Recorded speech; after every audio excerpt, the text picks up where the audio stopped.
primera sesión de la semana y bueno, ya cerrando el año también. ¿Me escuchan, por favor? ¿Me confirman? Sí, profe, buenas noches, ¿cómo está? ¿Qué tal, Melissa? Buenas noches, gracias. Bien. Buenas Muy noches, bien. profesor. ¿Qué tal, Natalia? Buenas noches a todos. ¿Cómo están? Bienvenidos.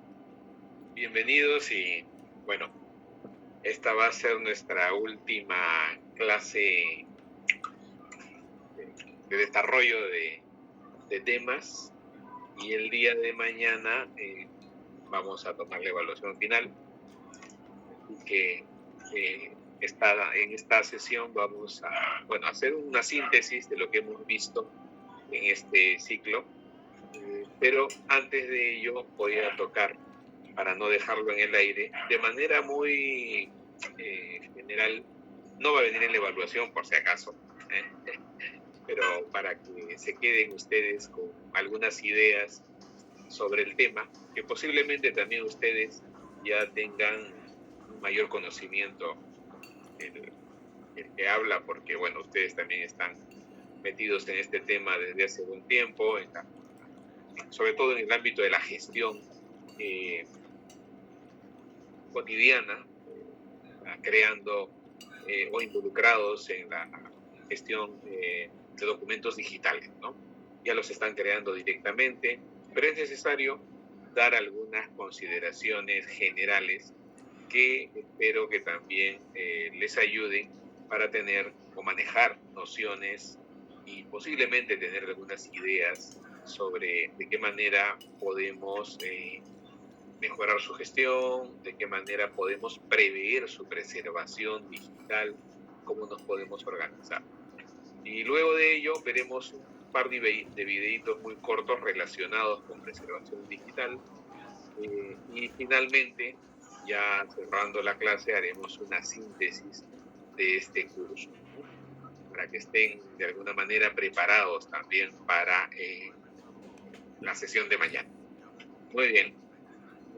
Igual, como siempre, quedo atento a sus consultas, apreciaciones y bueno, seguro que esta es una ocasión importante para poder también, antes de que se me pase, manifestarles mi agradecimiento por la apertura, la participación, las inquietudes que hemos ido compartiendo en esta sesión y que seguro que vamos a cerrar muy bien también en esta clase. A ver. Vamos a ver, empezamos entonces. ¿Alguien tiene por ahí? A ver, ¿quién tiene el audio prendido? Vamos a ver, quiero ver quién lo tiene.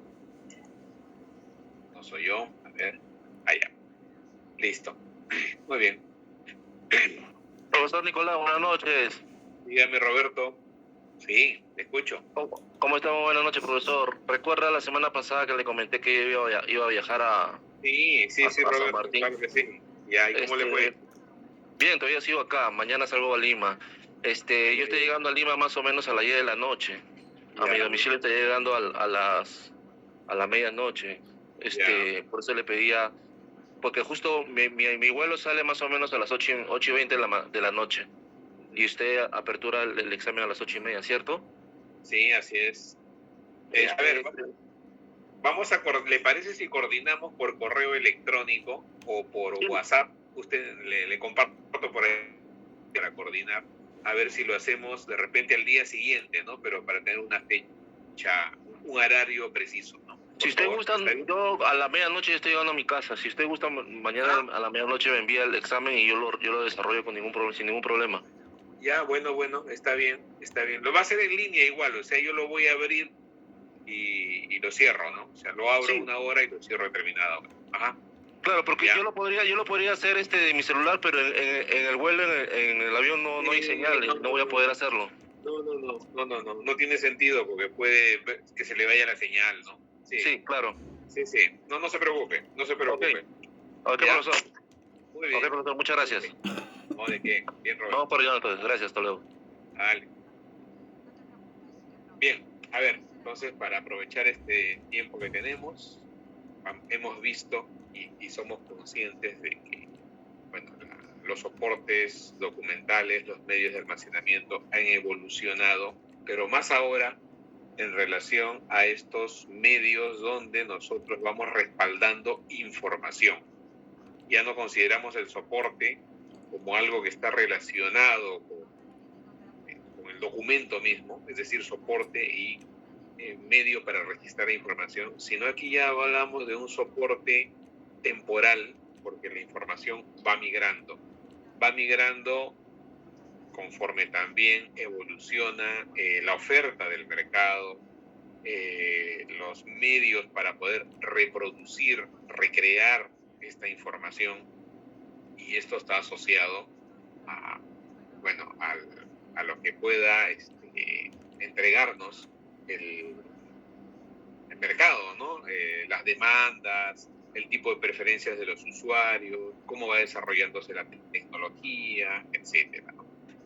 Y cada uno de estos representa seguro una manera en que nosotros vamos a relacionarnos con los datos, cómo los vamos a almacenar, en qué formatos, dependerá de las capacidades de estas unidades de conservación, y también tomar las previsiones para ir migrando esta información. Información que va a tener y va a evolucionar también en cuanto a los tipos de formatos y de acuerdo a la aplicación que van a tener estos formatos. Esto es algo que necesitamos conocer, porque si en algún momento nos enfrentamos a un formato en particular, para saber de qué manera lo vamos a recuperar, lo vamos a recrear, ¿no? O lo vamos a convertir a otro formato, es necesario identificar su aplicación, los programas que pueden servir para poder levantar esta información, y qué aspectos deberemos considerar para poder migrar en los datos que están contenidos en estos tipos de archivos. Archivos que pueden tener diferentes denominaciones, extensiones, aplicaciones. Ya nosotros estamos familiarizados con que el formato PDF es un formato que en realidad es un paquete de datos que pueden provenir tanto de información textual, de un procesador de texto, de una hoja de cálculo, puede contener audio, video, animaciones, etc. Pero hay otros formatos que tienen una relación directamente con el tipo de información que estoy registrando en este formato. Pueden ser imágenes fijas, imágenes en movimiento, audio, hojas de cálculo, etc.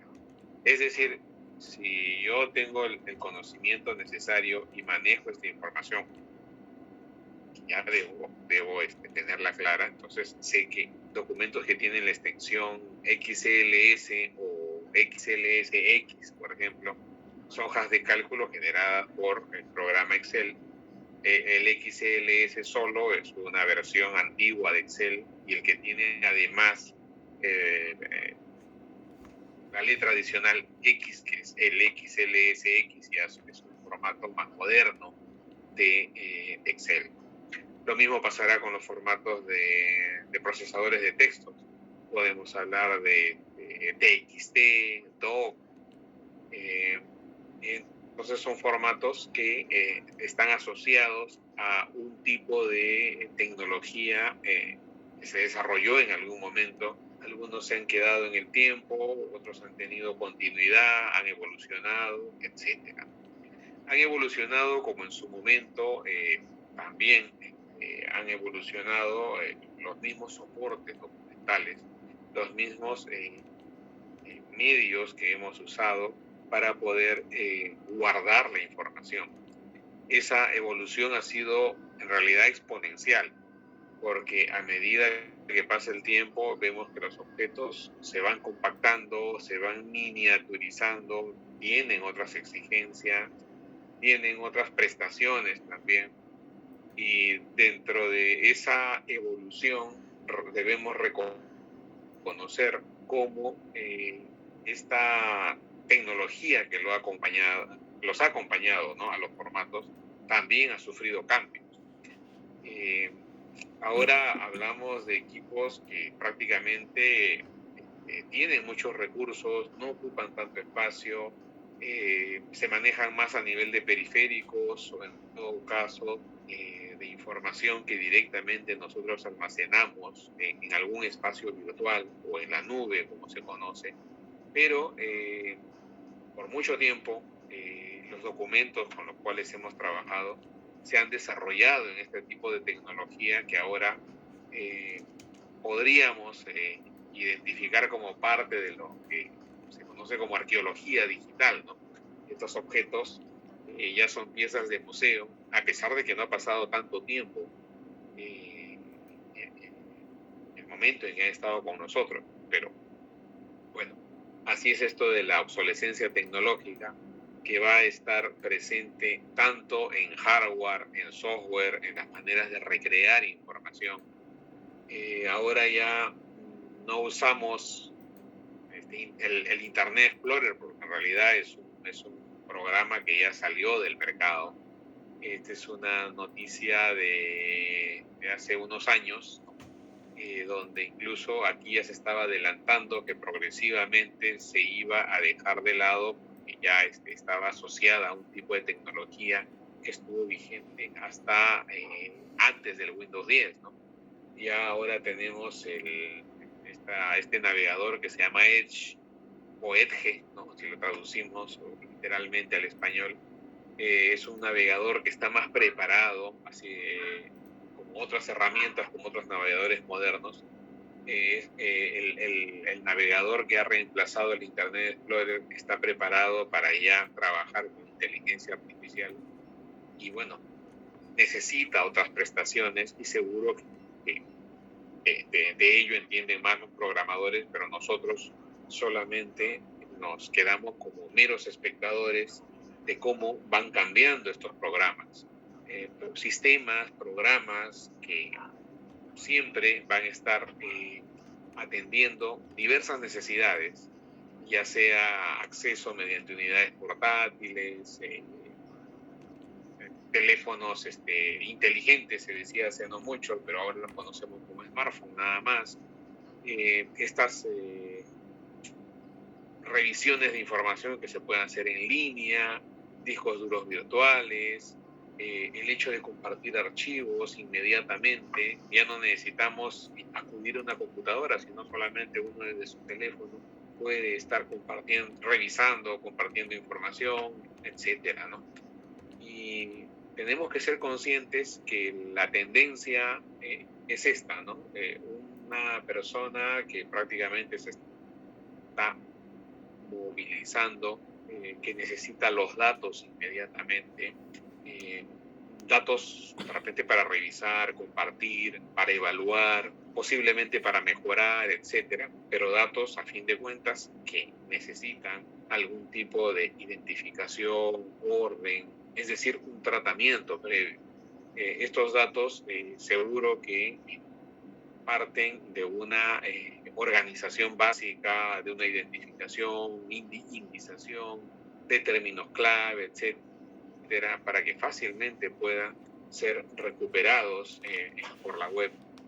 Una web cuya tendencia va en primer lugar hacia la oferta abierta de contenidos mediante diferentes navegadores, mediante diferentes plataformas, e incluso también una oferta de contenidos que se desenvuelve en el ámbito de las herramientas de socialización, ¿no?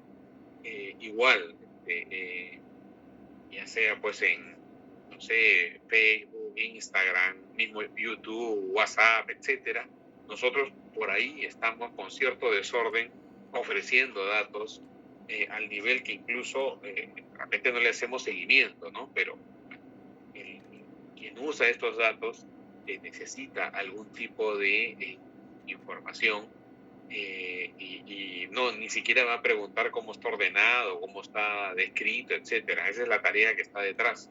Solamente va a buscar la información y va a requerir que ésta salga inmediatamente. Bien. Y esta información se ofrece a través de navegadores, en estaciones fijas, en estaciones móviles, etcétera. Y también dependerá pues de la versatilidad, de la popularidad que puedan tener estos navegadores, en función a los medios que se utilizan para acceder a los mismos. Sabemos, esta es una estadística de hace no mucho, de esta semana que pasó, sabemos que todavía lo que corresponde a navegadores de escritorio, la delantera la lleva Chrome, ¿no? En segundo lugar, obviamente, aquellos que utilizan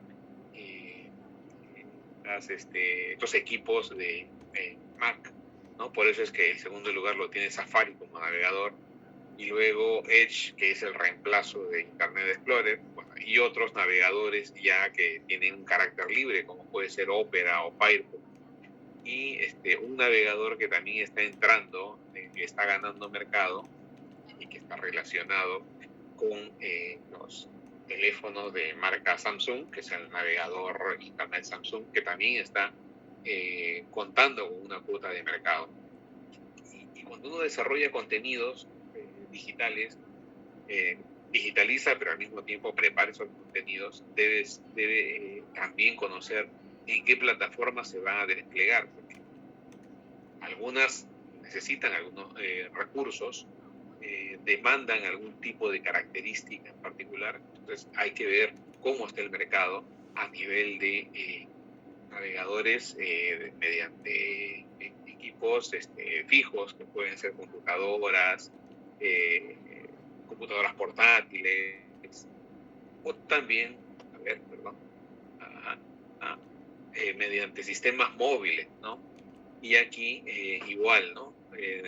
Vemos que cada navegador tiene una cuota de mercado y, bueno, hay que prepararse para este tipo de demandas, ¿no? De cómo acceden los usuarios a los contenidos.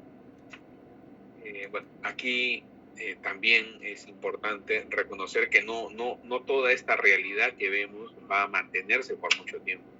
Habrá ocasiones en que tenga algún tipo de medio de acceso mayor o menor popularidad. Esto va a evolucionar dependiendo de la geografía, dependiendo del público, dependiendo del mercado mismo, ¿no? A qué tipo de equipos acceden más, y eso va a marcar una tendencia en cuanto a la popularidad que puede tener uno u otro medio para acceder a esta información. Si no somos conscientes de esto, bueno, podemos tener problemas porque hay información que no se va a recrear o que posiblemente se ofrezca de manera alterada, incompleta, etc. Bueno, como les comentaba en su momento, un navegador que salió del mercado, que es el Internet Explorer, también se dio este hecho, porque bueno, al margen ya de estas formas de acceder a la información, también hay que reconocer de que hay productos que evolucionan. Seguro que detrás de ello hay intereses comerciales, porque tratan de reforzar un mercado o fidelizar a los clientes.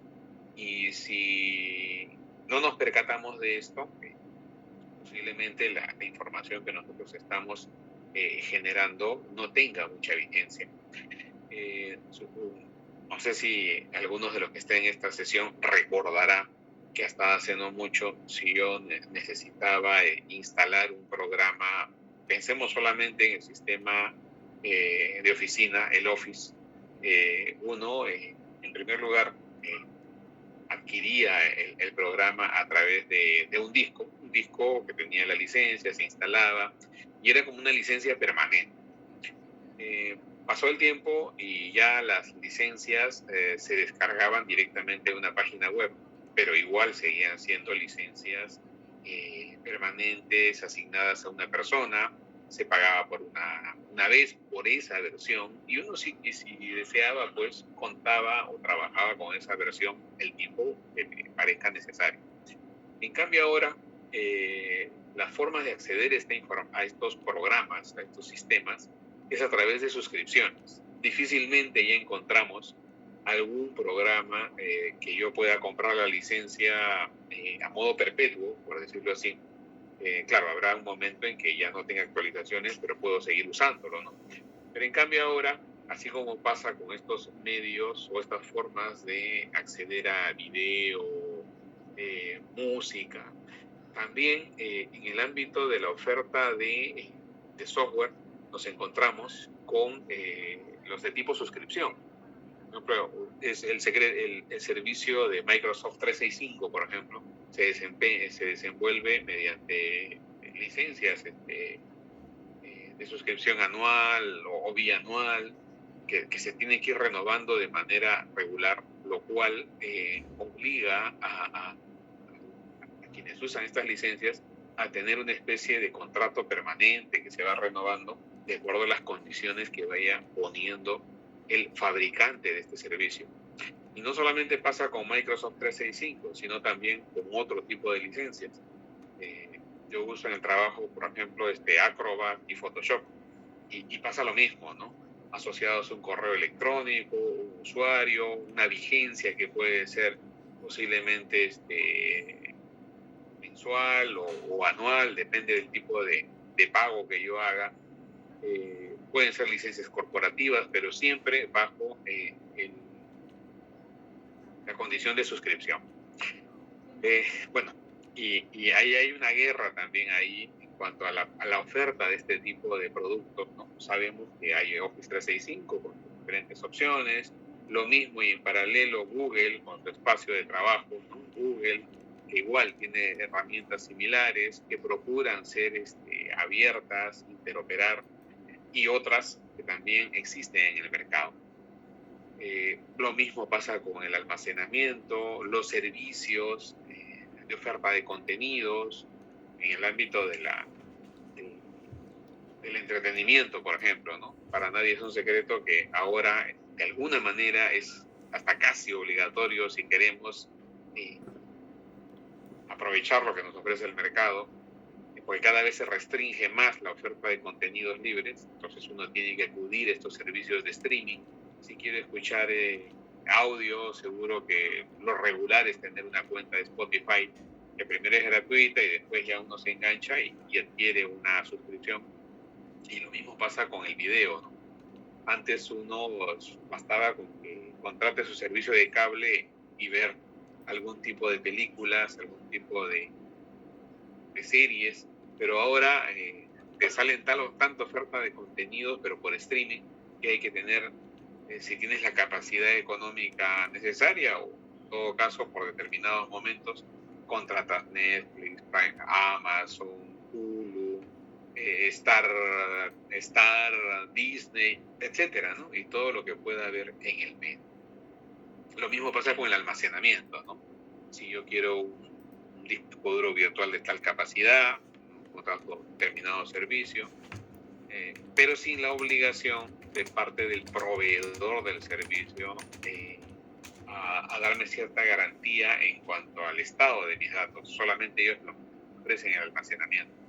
La responsabilidad, y esta es una recomendación que les hago, va en el sentido de, a pesar de que lo tengamos en un espacio virtual, por lo menos siempre tener unas copias de seguridad en otro medio, un disco duro. Algunos son más puristas y hasta guardan en soportes ópticos para evitar alteración. Pero bueno, esa es la tendencia, ¿no? La tendencia, y no podemos escapar a ella, como diría Da Vinci, ¿no? Buscando ese paradigma del hombre perfecto que puede tener las habilidades y el conocimiento universal, en equilibrio, ¿no? Bueno, en esa concepción de la perfección, también de alguna manera se nos presenta una oferta de contenidos que se espera, o por lo menos eso nos ofrecen los vendedores de estos contenidos, se espera que nos resuelvan la vida. Y ahí es donde están apareciendo esas herramientas de inteligencia artificial que aparentemente, ¿no? O sea, tienen cierta autonomía, pero que si uno las analiza bien, en realidad ya han existido desde hace buen tiempo, y lo único que están haciendo ahora es tratar de aprovechar ese contenido que está en la web y que nosotros también le hemos ofrecido a través de nuestras suscripciones, preferencias, adquisiciones, búsquedas, etcétera.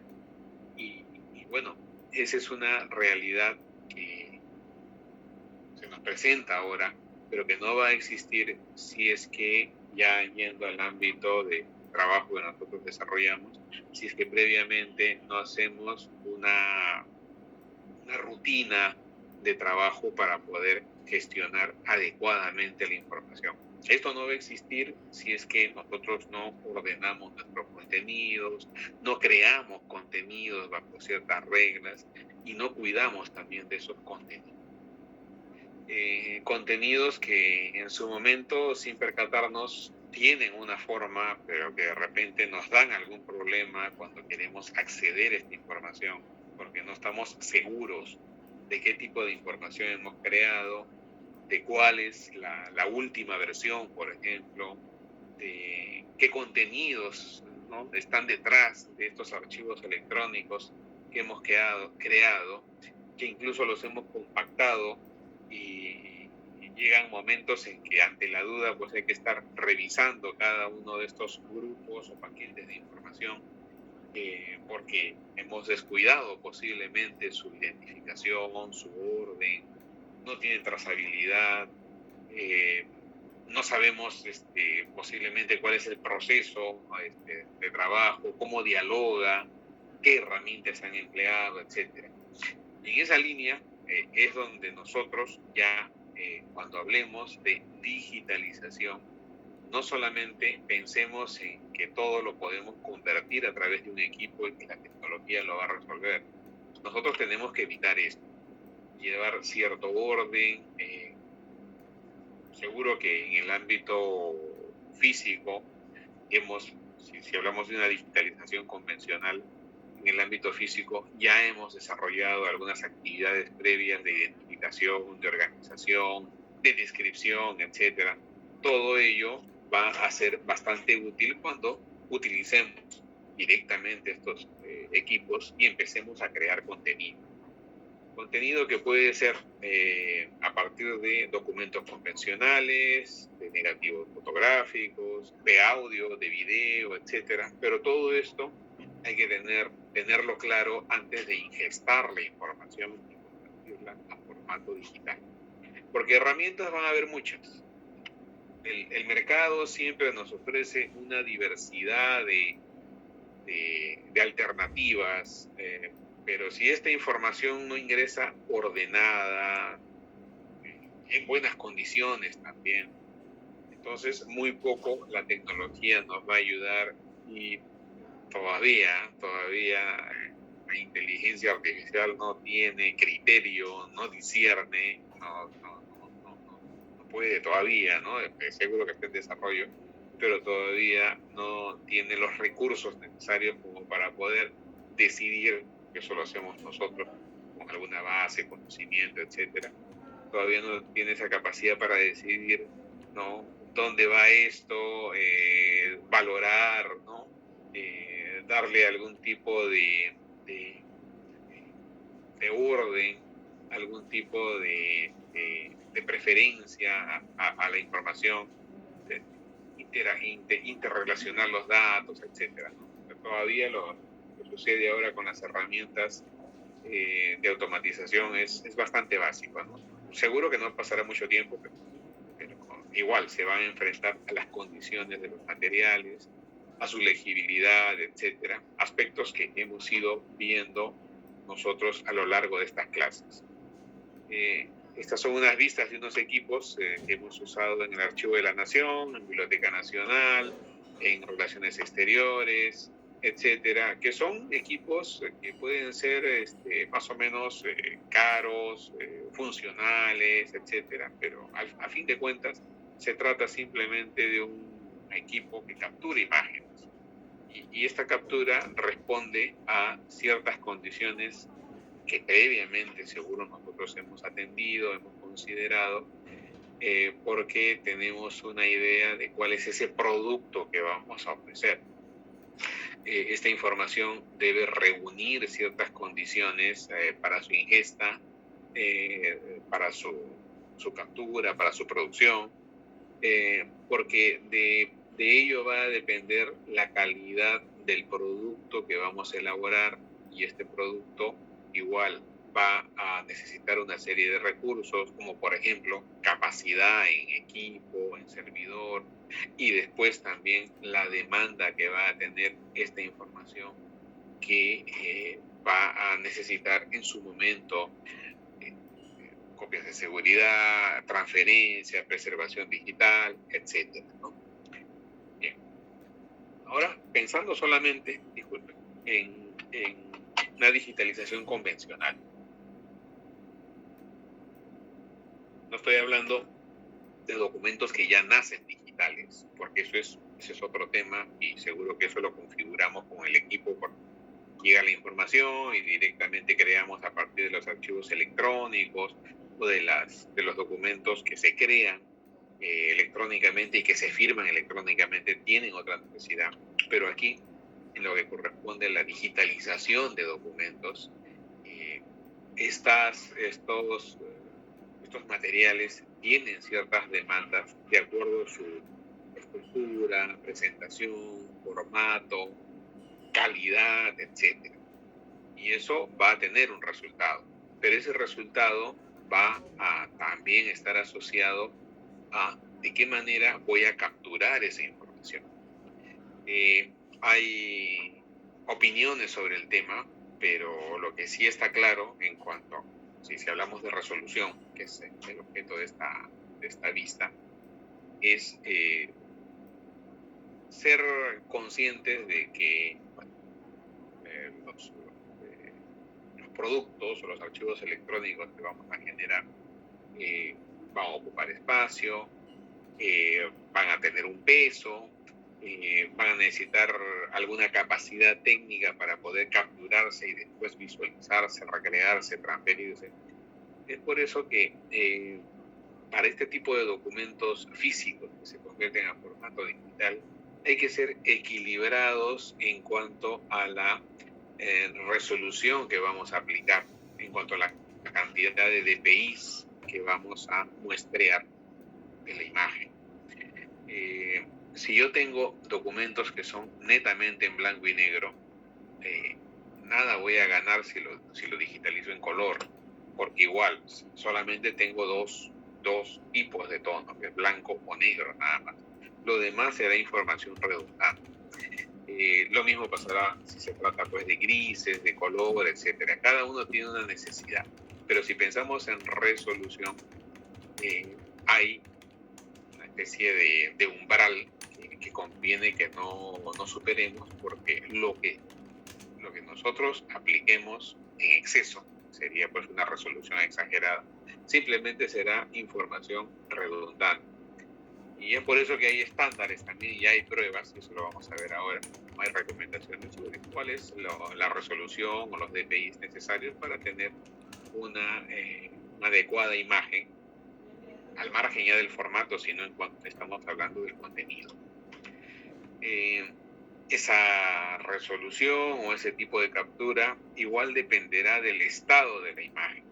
No es lo mismo una imagen limpia que una imagen manchada, porque si trabajamos a dos tonos, o tenemos blanco o tenemos negro, pero si vemos que las imágenes tienen algunas tonalidades, pues hay que aplicar otro tipo de captura.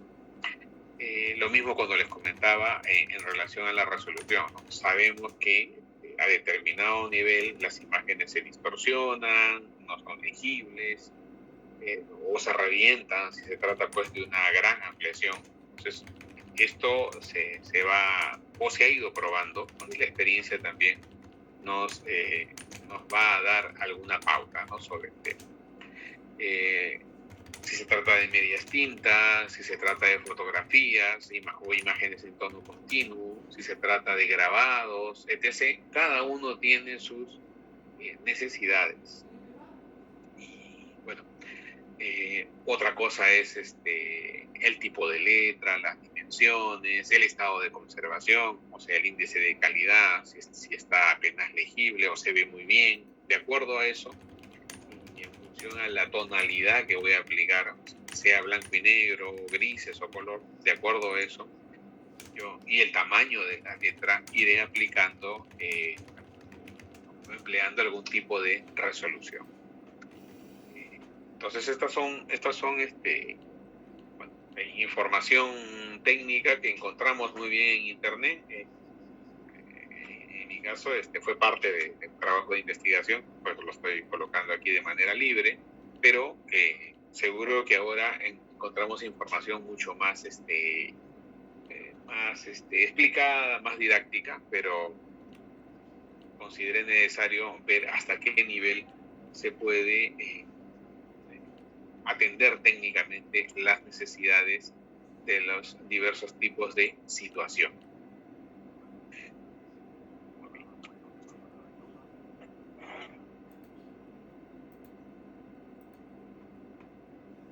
Y ya con todo ese conocimiento previo de los tipos de archivo, de las formas de captura, del tipo de captura, etcétera, seguro que ya diseñaremos un flujograma del trabajo, ¿no? Este es un flujograma convencional de un sistema bastante básico, donde nosotros acopiamos los documentos, previamente seguro que ordenados, identificados, etcétera, con una base de datos que tenga pues, la descripción de esta información. Entonces después nos ponemos a hacer la captura respectiva, el control de calidad de las imágenes, la indexación se relacionará con esta descripción previa que ya existe, almacenamos los datos y esto lo vamos a ofrecer, lo vamos a gestionar a través de algún sistema, que sea de gestión documental, de consulta web, fabricado, adaptado, etcétera, ¿no? Y bueno, en la etapa final ya consistirá en la devolución de los documentos físicos. Esto sería un diseño convencional de una captura simple, ¿no? Ya lo que corresponde a la gestión de los documentos nacidos digitales, bueno, eso dependerá de cómo están configurados los equipos, de cómo el área de tecnologías de información ha previsto que estos documentos que se generan, que estarán en función pues a la organización, cómo se van a distribuir, cómo se van a almacenar, cómo se van a respaldar, etc. Bien. Y todas estas condiciones que hemos ido viendo van a ser importantes cuando nosotros ya apuntemos a lo que se denomina la preservación digital. Es decir, lograr que estos documentos que nacieron digitales o que fueron convertidos en digitales sean accesibles en el tiempo, mantengan su integridad, puedan ser reproducidos, compartidos, respaldados, etc.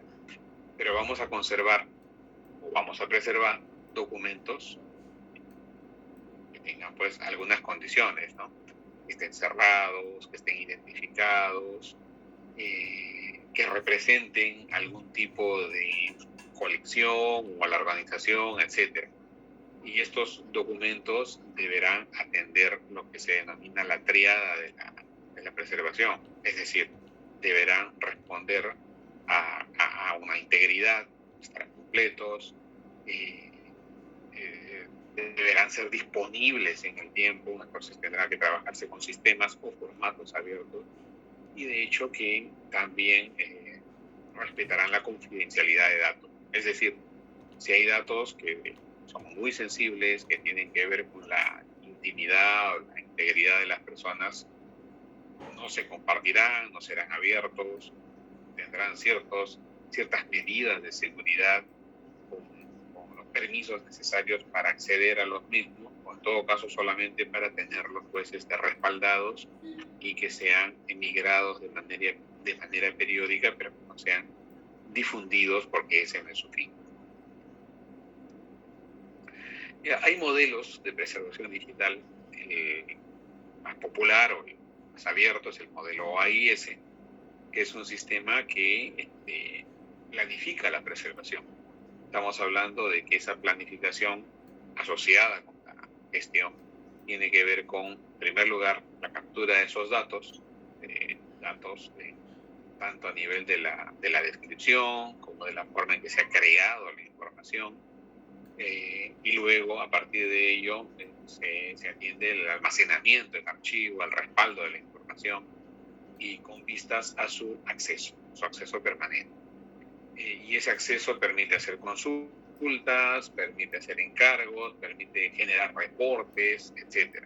Tenemos ahí dos escenarios: el del productor, que es aquel que tiene que brindar todas las condiciones para que estos documentos digitales o objetos digitales sean accesibles en el tiempo, y siempre mirando a un consumidor que necesita todas las garantías de que esta información esté disponible, esté íntegra, que respete la confidencialidad, que sea legible, que sea transportable, reproducible, etc. Hay otros medios, hay formas en que se va a respaldar esta información. Por ejemplo, este es un flujo de trabajo que atiende o que se desarrolla con un escritorio de cinta, por ejemplo. Tenemos los datos propios de un diseño de gestión de información electrónica, pero fijándonos en esta otra parte de la diapositiva, estas diferentes carpetas de información que tiene, pensemos, imágenes, descripción, el programa que se usa para ejecutar esta información, etcétera. Todo esto está empaquetado y se respalda en cintas, en cintas de tipo DAT o en cintas magnéticas. Esta es una forma de recrear información o de respaldar información. Y otra manera de respaldar datos es utilizando las cintas de tipo fotográfico, que también han probado ser bastante estables, durables, en buenas condiciones de conservación. Entonces hay alguna iniciativa que utiliza esta cinta. Este es un trabajo que desarrolla una empresa noruega, se llama PIQL. Esto anterior que les mostré es un modelo de la Kodak. Esta es la empresa PIQL, que utiliza película fotográfica y donde guarda, ustedes ven aquí los fotogramas, guarda la información, pero en esta secuencia. Aquí guarda los datos, las instrucciones, metadatos, etcétera, y a nivel interno ya guarda los archivos electrónicos que pueden ser carpetas de imágenes, carpetas textuales, carpetas de imágenes TIFF, carpetas de esas mismas imágenes TIFF compactadas en archivos PDF, etcétera. Y se trata de, esta es la cinta, que hemos visto aquí, esta cinta, este pedacito de cinta, que conserva información a modo de píxeles, o tipo QR, pero muy recargado. Conserva todos estos datos en estos fotogramas. Y la garantía de este tipo de respaldo de información es de que es un sistema abierto que se puede revisar en un lector convencional, a través de una cámara fotográfica se puede ampliar, a través de un lector de computadora, etc. Ok. Y para graficar esto último que estamos viendo de preservación digital, les voy a compartir dos casos. En primer lugar, es un tip muy corto que ha sido elaborado por el Archivo General de la Nación de Colombia, que desde hace bastante tiempo ya está desarrollando acciones de preservación digital y está dando lineamientos también. Otros países, en el caso nuestro, Perú, también ha empezado a trabajar en el tema, sobre todo utilizando este tipo de productos. Hicieron unos ensayos en el Archivo de la Nación donde guardamos los primeros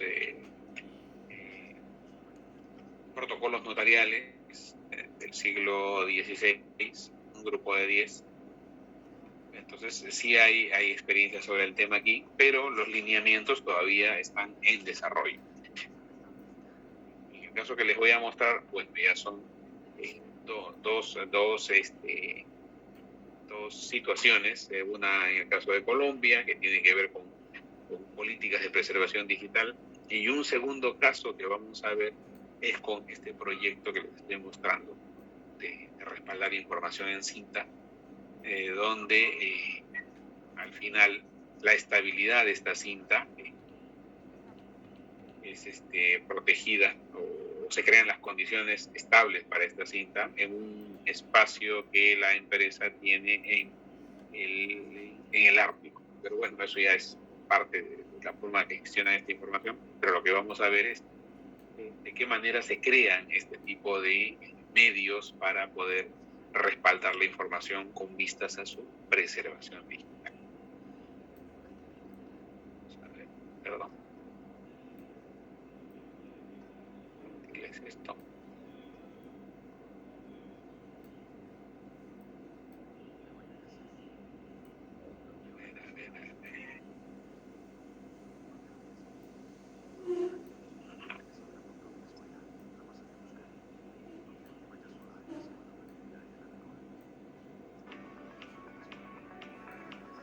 Esta es la información, uno de los insumos más valiosos y un activo muy importante de tu institución. Ella es la mejor evidencia del trabajo que desarrollas, referente cultural e histórico de tu entidad. Por ello, uno de los insumos más valiosos. Actualmente, la información no se ha sentido muy bien y puede perderse, ya que se encuentra almacenada en diferentes medios analógicos que son afectados por las condiciones ambientales, las prácticas de manipulación, los organismos biológicos y los desastres naturales. Asimismo, los formatos donde se halla la información requieren el aseguramiento frente al cambio tecnológico que puede impedir su acceso y disponibilidad. Entendiendo los riesgos que corre la información, los directivos de la entidad han decidido establecer buenas prácticas y estrategias para garantizar su aseguramiento. Como primera medida, se ha decidido unificar los formatos de la información digitalizándola para luego preservarla teniendo en cuenta los siguientes principios: integridad, asegurar que la información no ha sido alterada o modificada; equivalencia, asegurar que la información electrónica o digital tendrá las mismas características que la información producida en físico; economía, verificar que los métodos y técnicas que se usen sean viables y sostenibles para su contexto; actualización, utilizar estrategias y herramientas acordes con los cambios tecnológicos; normalización, aplicar estándares y mejores prácticas en la creación, gestión y difusión de la información. Por otro lado, para garantizar que la información sea accesible más allá del cambio tecnológico, existen estrategias de preservación como la migración, que es el cambio a nuevos formatos, plataformas, hardware y software a nuevos medios; la conversión, que es el cambio de soporte físico; la emulación, que corresponde a la recreación del entorno de software y hardware para permitir la lectura de formatos obsoletos; y el replicado, que son las copias de la información digital establecidas según la política de seguridad de la información de la entidad. Estas estrategias de preservación confluyen y se articulan en el plan de preservación a largo plazo, el cual corresponde al conjunto de acciones a corto, mediano y largo plazo, que tienen como fin implementar los programas, estrategias, procesos y procedimientos tendientes a asegurar el acceso a largo plazo de la información. Archivo General de la Nación, comprometido con la gestión documental del país. Muy bien, bueno, gracias Melissa por compartir el enlace. Entonces ahí vemos cómo este plan de preservación digital a largo plazo contempla diferentes escenarios, pero hay que ser conscientes de que esto se tiene que planificar desde el momento en que ya tenemos claro que hay archivos electrónicos que están naciendo y estos van a tener necesidades a futuro. Entonces hay que pensar en cómo se van a generar y cómo se van a mantener en el tiempo.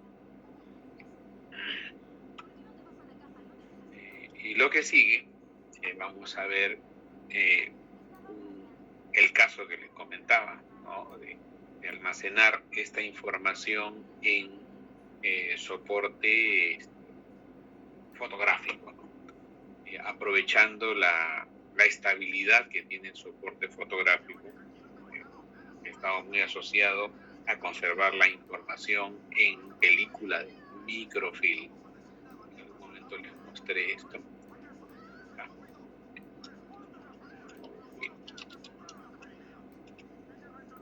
Entonces, esta película, ¿qué es esto?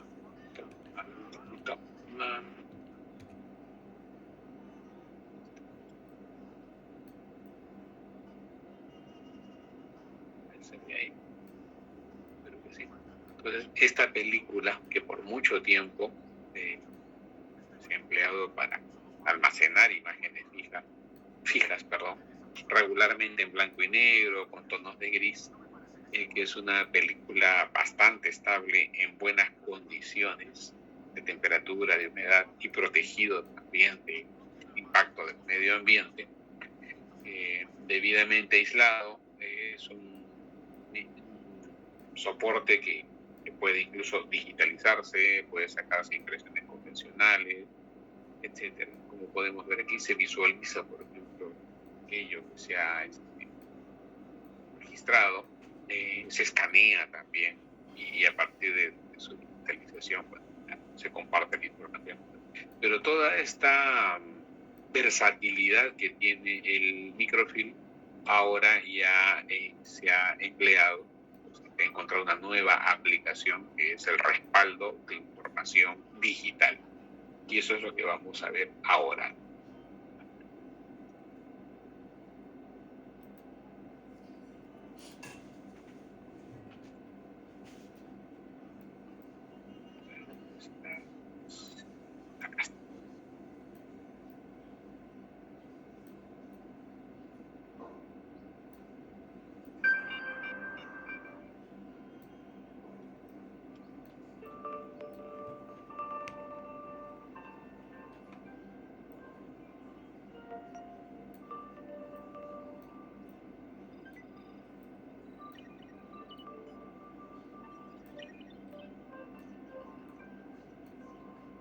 El objetivo de este archivo es preservar el recuerdo del ADN humano y del mundo.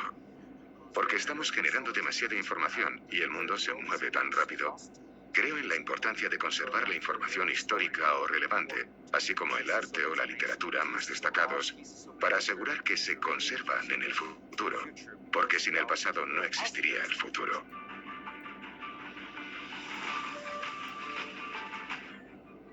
Hemos creado el Archivo Mundial Ártico. El Archivo Mundial Ártico es un almacén de datos muy seguro, donde las organizaciones y empresas pueden depositar sus datos importantes para su uso en el futuro.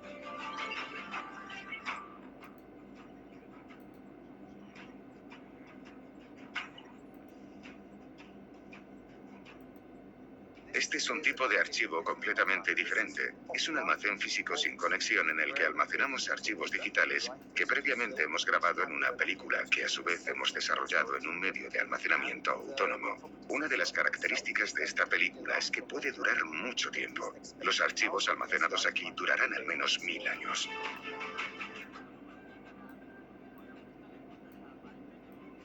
El 22 de febrero hicimos el segundo depósito del Archivo Mundial Ártico. Tuvimos un depósito muy relevante, formado por 10 naciones que representan una amplia gama de datos.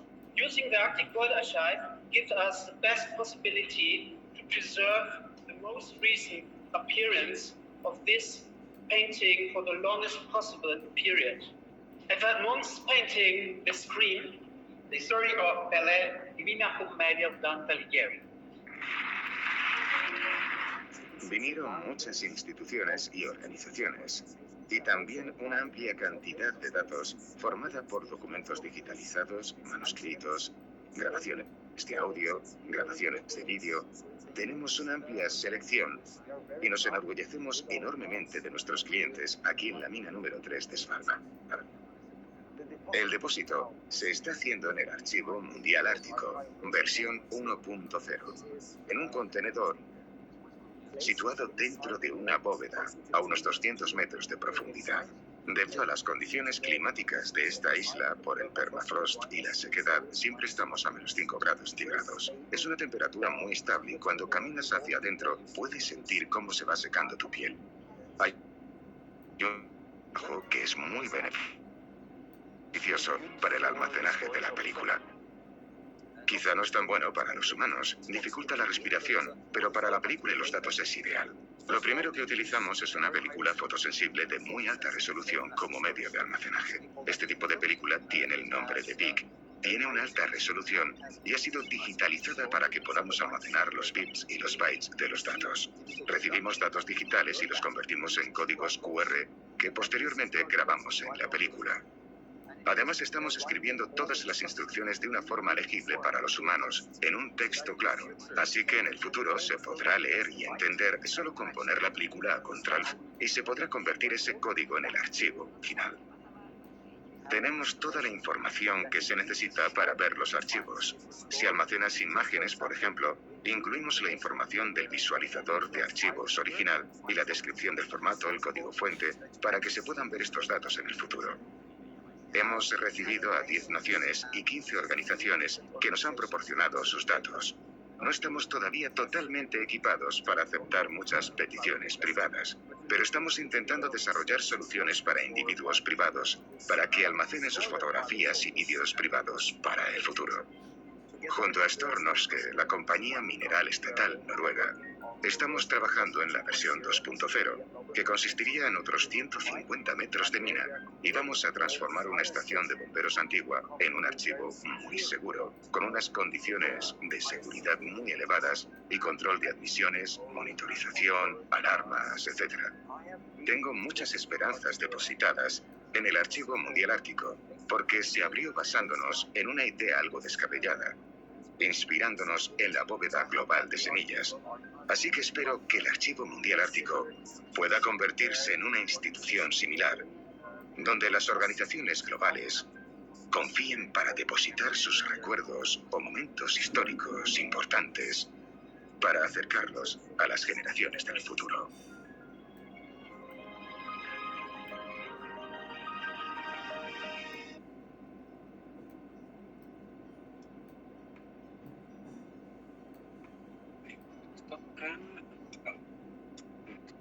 Aquí. Bien, bueno, estas son algunas de las estrategias de preservación digital, utilizando ya una mezcla de tecnología analógica y moderna, ¿no? Digital. Y ya para cerrar este tema y para que vean que también algunos gigantes tecnológicos están tomando estas precauciones. Tenemos esta noticia.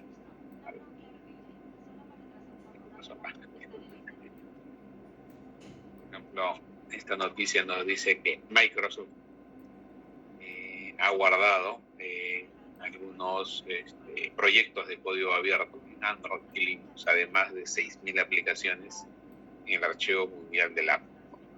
Y así, seguro, otros sistemas también. No es que sea el único, pero están utilizando o buscando diversos medios para poder respaldar la información, porque sabemos que la evolución de los soportes y la tecnología digital de alguna manera juega en contra, porque esos cambios hacen de que existe información que se va perdiendo, que no se puede recrear. Entonces hay que crear condiciones para que esto se pueda reproducir de la forma en que se creó en algún momento, ¿no? Bueno, vamos a dejar esto aquí. Para ir cerrando esto, si tienen alguna pregunta o estamos bien, porque, bueno, entiendo que también están entretenidos con este cierre de ciclo y seguro que también su tiempo y su mente está disperso en varias cosas. Ok.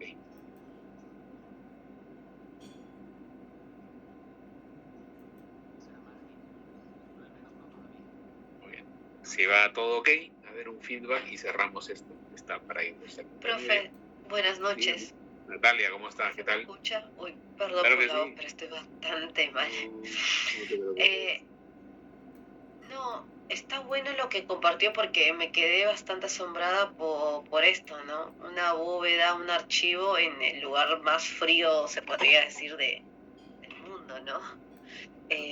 Pero ¿cómo es, no? Normalmente, bueno, nosotros que expusimos la parte de las películas cinematográficas y todo, uno de los requisitos era de que tiene que estar en un lugar bastante frío, ¿no? Y justamente se asemeja o confirma, ¿no?, este tipo de archivo en la Antártida, ¿no? O en el Claro, Ártico, sí. en el Ártico. Y Claro. claro, que se mantiene mejor, ¿no? En mejor calidad, se conserva, puede durar 1000 años. Y qué loco. Y van a crear y van a remodelar, ¿no?, un mejor archivo, ¿no?, para otros requerimientos, para otras solicitudes.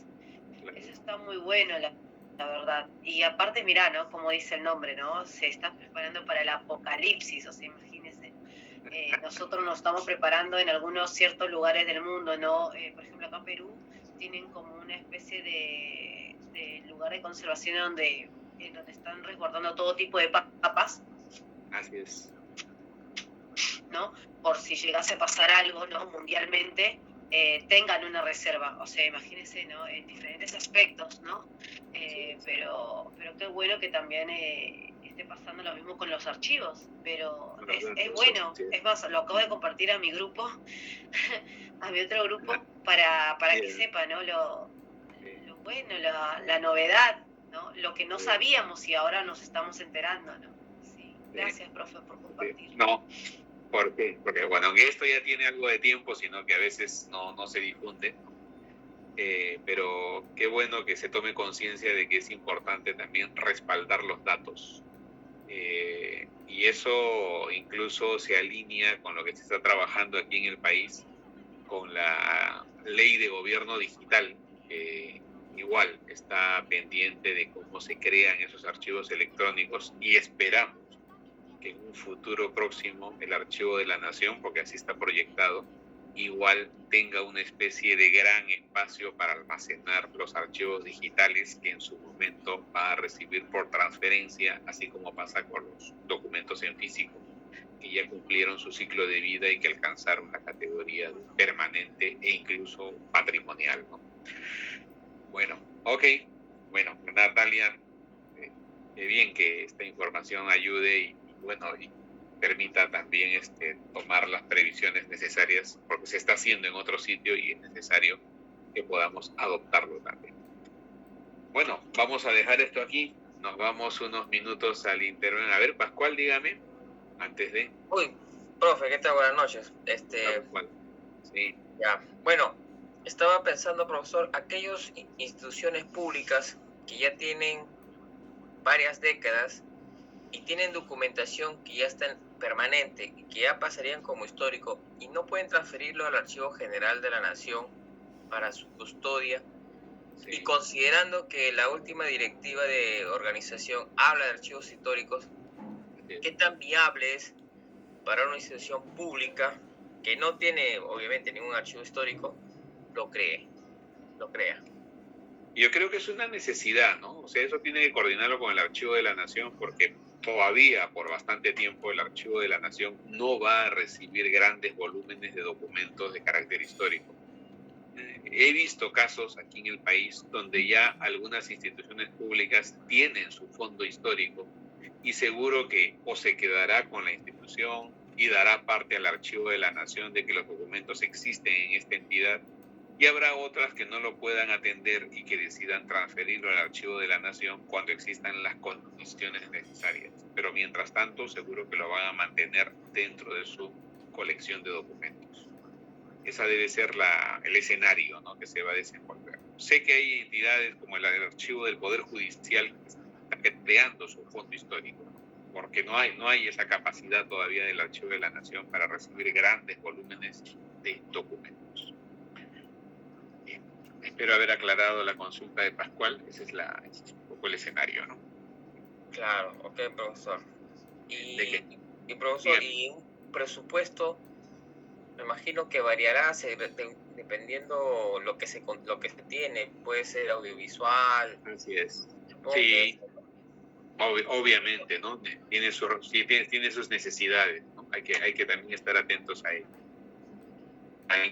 Incluso en algún momento hay que ser conscientes de que lo audiovisual ya no va a ser accesible y más bien la responsabilidad de las instituciones va a ir por el lado de convertir esa información a un formato que sea más práctico, que por ahora es el digital. Si es que quiere respaldar su información, porque si no, al final va a tener objetos, soportes documentales, pero no va a poder acceder a la información. Entonces ahí va a tener que invertir también esta conversión. listo, profesor. Gracias. ¿De qué, Pascual? Muy bien, nos vamos a un intermedio. Y bueno, con estas inquietudes vamos ampliando el tema. Intermedio, vamos a tomar un poquito de tiempo para ir por algo de agua. vamos a tomarnos un intermedio.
Estamos de regreso para esta segunda parte y final.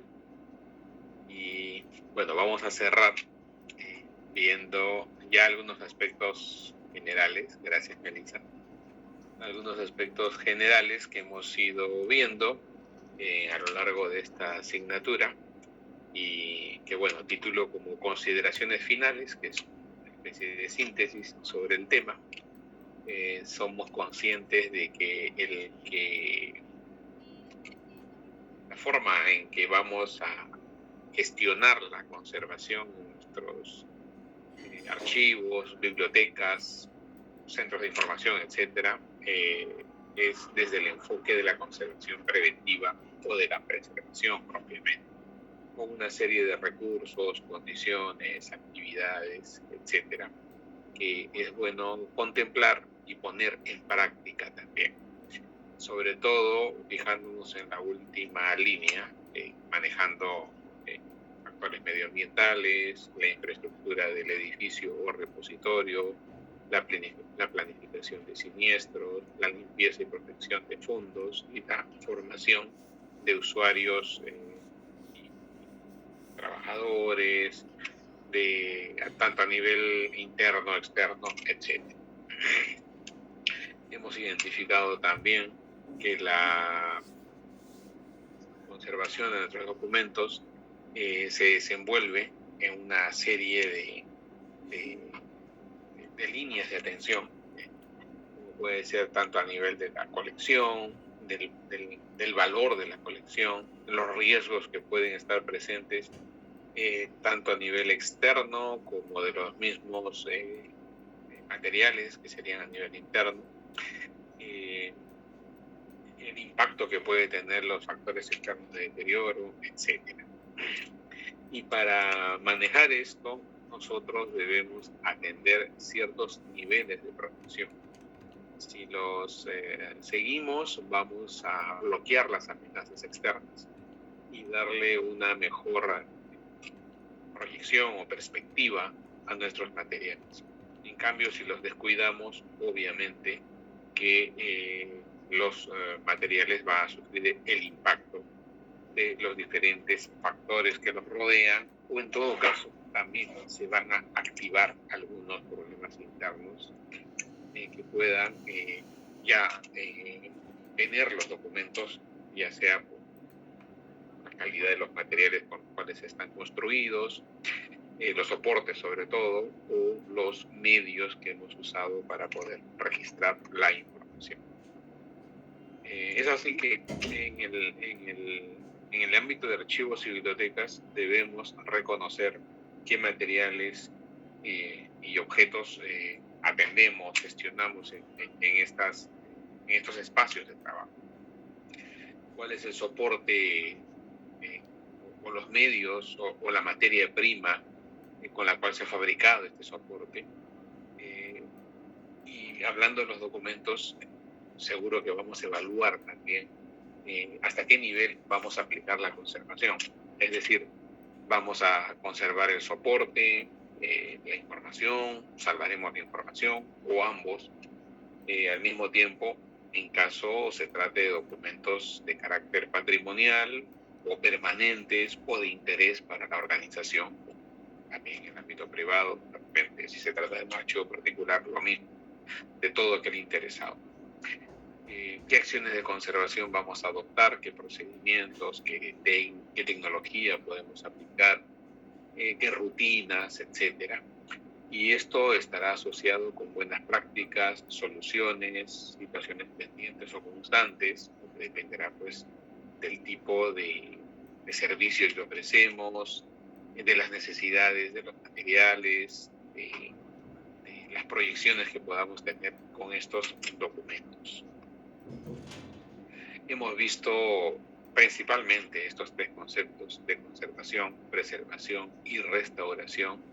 Y cuando hemos hablado de conservación, siempre nos hemos referido al todo, es decir, a estas operaciones, acciones, procedimientos, etcétera, que siempre van a tener como objetivo prolongar la vida de los documentos, ya sea previniendo el daño o corrigiendo el deterioro. Y allí es donde se desagregan los otros dos conceptos de preservación y restauración. Es decir, preservar, prevenir, prever, cuidar, mediante ya sea unidades de conservación, rutinas de conservación, como puede ser la limpieza, por ejemplo, o indirectas, como sería el mantenimiento de la infraestructura, del edificio, de la estantería, etcétera, pero todo con el objetivo de prevenir el deterioro. Y cuando el deterioro ya se ha manifestado, cuando se trate de documentos trascendentes, importantes, o que requieren algún tipo de intervención, entonces allí ya entra a tallar la restauración. Restauración que puede tener diferentes escenarios o se puede materializar mediante diferentes acciones, desde una reparación simple, una restauración avanzada, que puede ser manual, mecánica, con uso de algunos productos.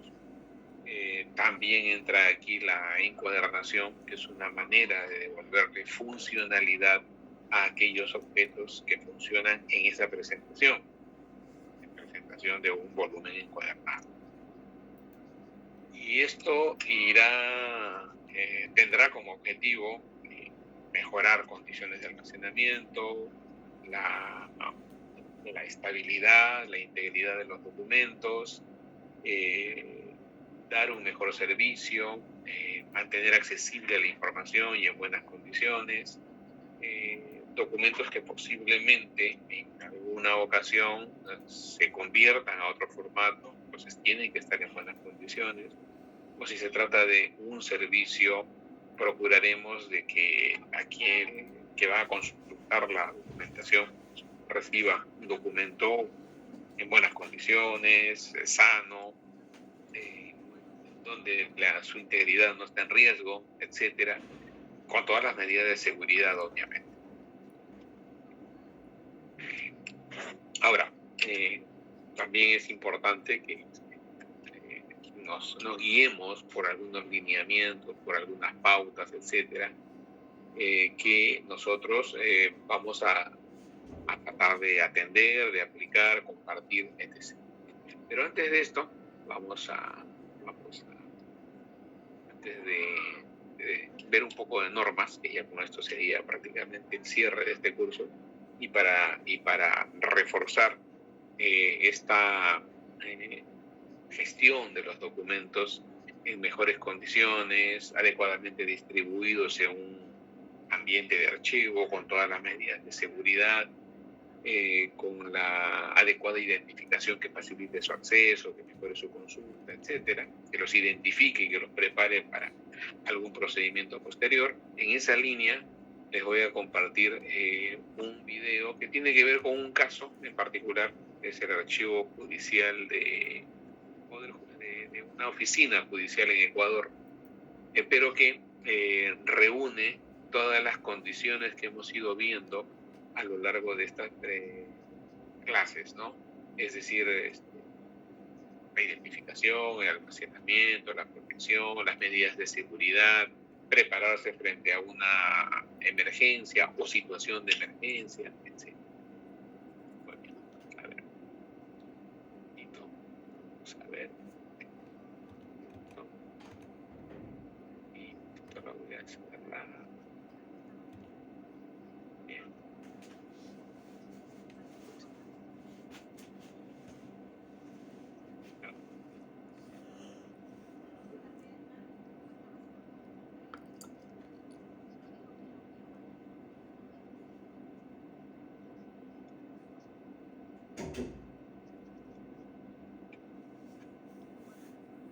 Ahora sí.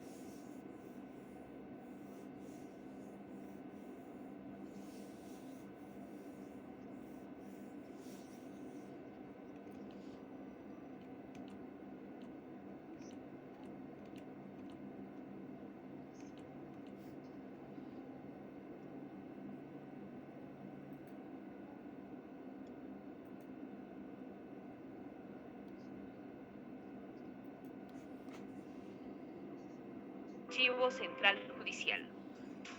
Es el área destinada a la correcta conservación de los documentos en las unidades judiciales para facilitar la consulta de usuarios internos y externos. Antes de implementar el archivo central, es necesario considerar los siguientes aspectos: ubicación topográfica y registro de expedientes. Ubicación topográfica. Toda unidad judicial debe contar con un archivo central, donde se almacenarán las causas y expedientes de manera sistemática y ordenada. Para calcular el espacio físico que debe tener el archivo central, se deberá contemplar el volumen de causas generadas por la unidad y su proyección de crecimiento anual. Esto puede verificarse en la tabla de dimensionamiento entregada por Secretaría General. Mobiliario requerido. Estanterías metálicas de 1 metro de ancho por 2 metros 20 centímetros de alto y 40 centímetros de fondo. Cada una deberá tener 6 bandejas separadas entre sí por 35 centímetros. La pintura a utilizar debe ser en polvo, sellada, a fin de que no genere electroestática. Organización de las estanterías. Las estanterías deben organizarse de izquierda a derecha en relación a la entrada, junto a la pared. Una vez que se hayan ocupado todas las paredes, se deben cubrir los espacios del centro en el mismo sentido, de izquierda a derecha, y en forma de S, de modo que la última se ubicará en la entrada del archivo. Los espacios de los pasillos entre estanterías podrán ir de 80 centímetros a 1 metro 20 centímetros, dependiendo del uso de coches o montacargas, necesario para cumplir con la labor de los técnicos del área. Cajas de conservación. Deben ser tipo R3 reformadas, de 18 centímetros de ancho, 30 centímetros de alto y 38 centímetros de fondo, en cartón corrugado, de flauta C, sin impresión en ninguna de sus caras. Para poder armar la caja de conservación de almacenamiento tipo R3, tomaremos en cuenta los siguientes pasos. Verificar las líneas que servirán de guía para armar la caja. Doblar las líneas de los costados y de los pliegues inferiores hasta obtener forma rectangular. Doblar las guías de la base y los costados. Doblar las pestañas de sujeción para insertarlas en los costados de la caja. Presionar hacia arriba para que las pestañas se enganchen de manera adecuada a la caja. Doblar las pestañas superiores para sostener la tapa de la caja. Y por último, cerrar la caja e insertar las pestañas de seguridad. Temperatura adecuada para la conservación de los documentos. La documentación debe ser almacenada a una temperatura de entre 18 a 22 grados centígrados y con una humedad relativa de 45 al 65%. En regiones con alto índice de humedad y calor, es necesario contar con sistemas de aire acondicionado y extractores de polvo. Sistema antiincendios. Por cada 5 metros lineales de documentos, se debe colocar un extintor de 10 libras con polvo químico ABC o CO2. Señalética. El Archivo Central Judicial debe contar con una adecuada señalética para la identificación de sectores, estantes, bandejas, salidas de emergencia, entre otros. Registro de expedientes. Proceso mediante el cual se ordenan los expedientes de manera cronológica, por secciones y series. Para los documentos de años anteriores al 2009 se utilizará el método registral, mientras que para los posteriores al año 2009 se utilizará el método correlativo incompleto. Método registral. Aplicable para los archivos inactivos o pasivos. Consiste en colocar una numeración secuencial por año y por materia en la parte superior derecha del expediente. Esta numeración es independiente del número de causa asignado. Método correlativo incompleto. Aplicable a los archivos activos, consiste en organizar los expedientes secuencialmente por su número de causa. Codificación. Los expedientes deben ser codificados y almacenados en cajas de conservación tipo R3 reformadas. También deberán ser registrados en un inventario esquemático descriptivo de todos los documentos existentes en el área de Archivo Central Judicial. La codificación se realizará según fondo documental, sección documental, serie documental y topografía. Fondo documental. comprende las siglas establecidas por la programación anual de la política pública. Cada dirección provincial tiene su propia sigla de codificación. Por ejemplo, a la Dirección Provincial de Pichincha le corresponde el código DP17. Sección documental. Pertenece al código asignado a la materia.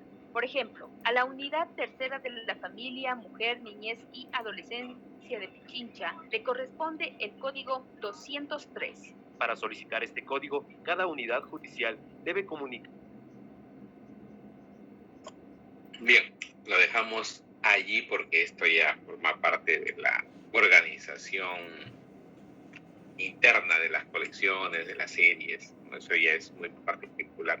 Pero lo importante era ver lo previo de cómo se distribuye la documentación, qué medidas de seguridad toman y, bueno, qué tipo de instalación tienen, etcétera. Antes de seguir, vamos a atender lo que siempre toca. Es algo que bueno, corresponde en toda sesión.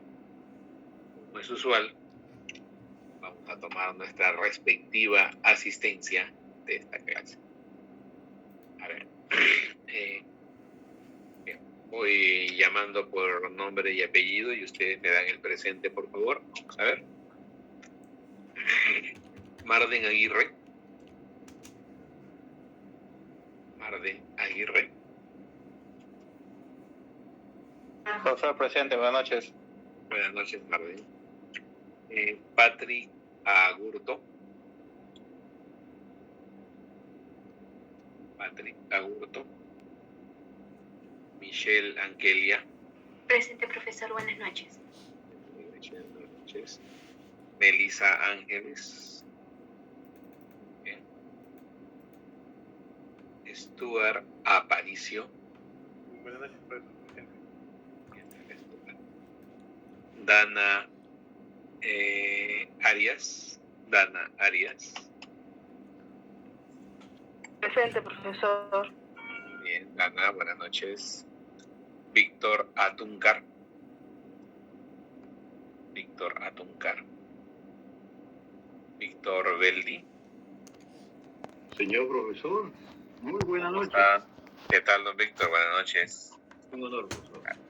De igual manera. Carol, buen día. Presente, profesor, buenas noches. Carol, buenas noches. Manuel Calderón. Manuel Calderón. Roberto Calla. Profesor, buenas noches, presente. ¿Cómo está? César Campos. Buenas noches, profesor. Presente. Muy bien, César. ¿Cómo está, César? Bien, Manuel Calderón, vi que levantó la mano. Okay. Pedro Capristano. Profesor, buenas noches, presente. ¿Qué tal? Buenas noches, Pedro. Miguel Córdoba. Profesor, buenas noches, presente. ¿Cómo está, Miguel? Seguimos con Nelly Espino. Buenas noches, profesor, Nelly. presente. ¿Cómo está, Nelly? Buenas noches. Continuamos con Rocío Gutiérrez. Buenas noches, profesor, presente. ¿Cómo está, Rocío? Buenas noches. A ver, ¿quién está ahí levantando?